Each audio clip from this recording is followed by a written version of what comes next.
Welcome back to the deep dive. So, today I want to start somewhere tactile.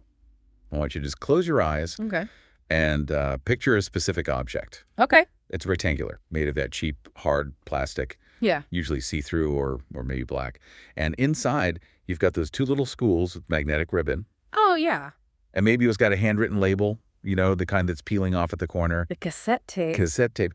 Now, for a lot of us, that object is just, it's pure nostalgia.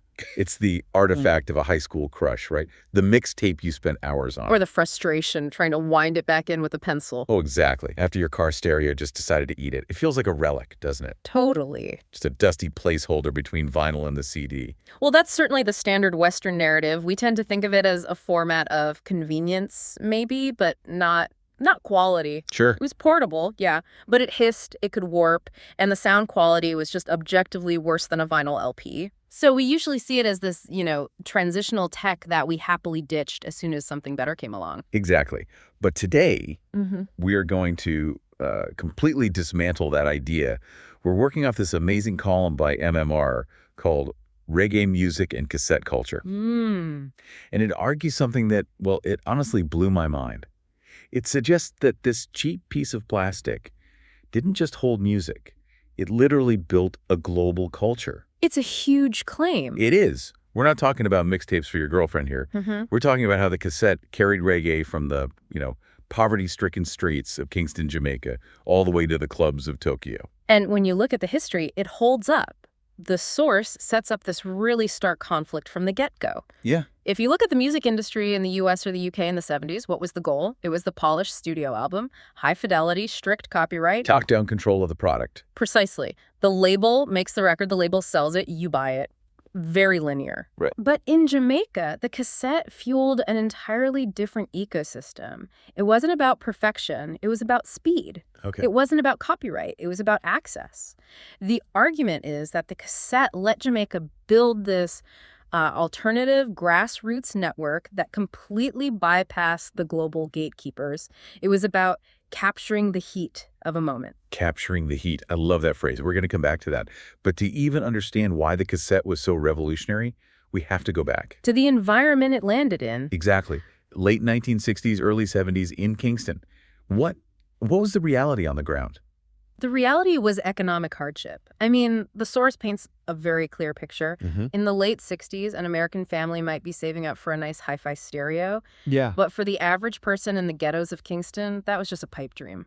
High-end turntables were luxury items. So you have a whole population that creates and loves music. Yeah. But they can't afford the hardware to play it at home. Right. And that scarcity is what created the sound system. Right. Because people couldn't listen in their living rooms, the music had to live on the street. And we're not talking a couple of speakers at a block party. No. We're talking massive mobile setups.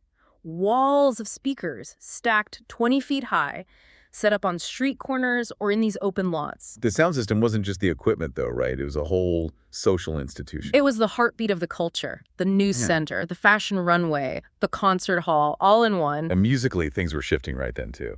Big time. Around 1968, we see this transition from ska and rocksteady into what we now know as reggae. The tempo slows down. And the bass gets heavy, much heavier.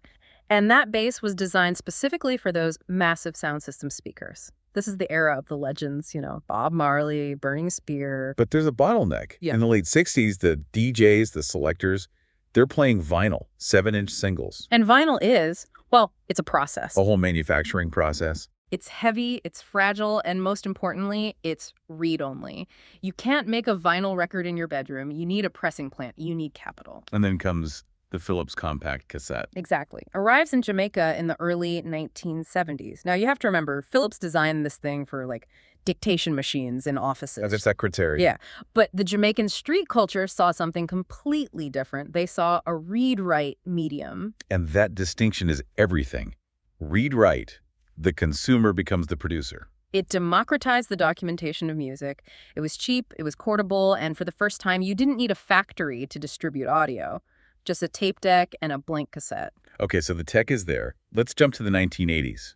The source calls this the golden era. In the U.S., this is the Walkman era. But in Jamaica, they start using the cassette for something I think is pretty unique. They started selling the live experience itself. This is where the sound system culture and the cassette technology just merge perfectly. By the 80s, the scene had evolved into the sound clash. The battle. The battle. You'd have two competing systems setting up, trying to crush each other musically. It was competitive, aggressive, totally improvised. And the fans wanted to relive that moment. Desperately. But you can't press a vinyl record of a party that finished at 4 in the morning and sell it at 8. No way. But with a cassette, you just plug a tape deck into the mixing board, or honestly, sometimes just hold a microphone up in the crowd and hit record. The source calls these live session tapes. And I think it's important to describe what they sounded like because to our modern Spotify ears, they might sound awful. Oh, from an audiophile perspective, they were a nightmare. Hiss, distortion, the volume going all over the place. But that wasn't the point. Right. They weren't trying to capture the song perfectly. They were trying to capture the vibe.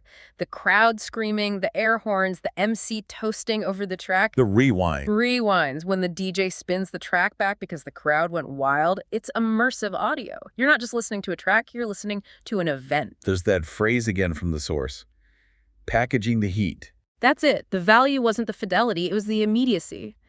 The source notes, if there was a legendary clash, say, Kilimanjaro versus Black Scorpio, you could buy the tape of that battle the very next morning at the market. That's faster than the news cycle in 1982. It was the news cycle. It was community media. Let's talk about some of those specific examples. The source names Stone Love Sound System live at Kingston from 1982. A holy grail tape. Stone Love is one of the most famous systems ever. On that recording, you are hearing the dawn of the modern dancehall era. You hear the selectors playing the crowd like an instrument. If a song hits, you hear it. You hear pandemonium. If it flops, you hear the boos. It's a historical document. And what about the Kilimanjaro versus Black Scorpio clash from 85? That's pure theater. That tape is famous for the tension. You hear the MCs improvising insults, reacting to the other crew's selection in real time. It's like a rap battle with entire sound systems. So this is where my Western copyright brain starts to short circuit. In the U.S., if I record a concert and sell it the next day, that's bootlegging. That's a federal crime. And that's the clash of cultures. The expert in the source makes a really vital distinction here.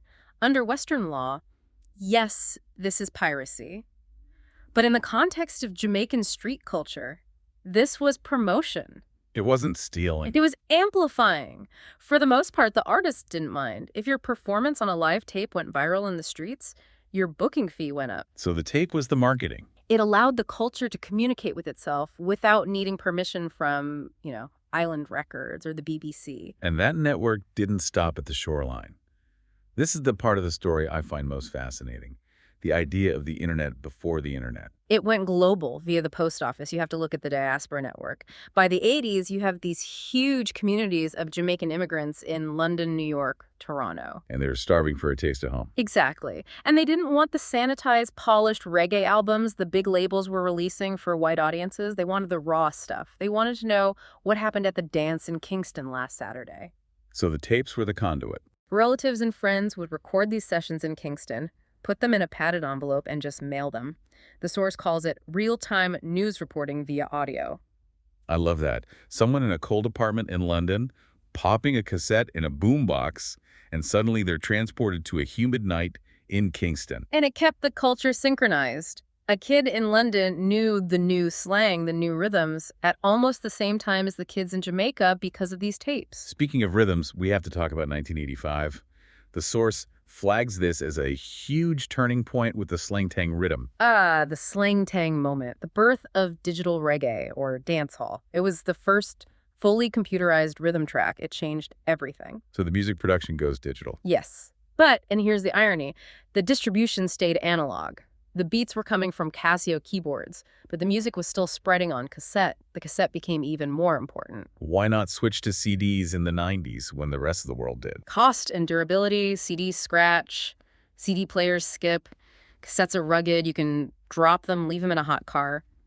And for the mixtape economy, the vendors selling out of car trunks, the cassette was just the most accessible format. Okay, so we had this triangle. Kingston, London, New York. That all makes sense.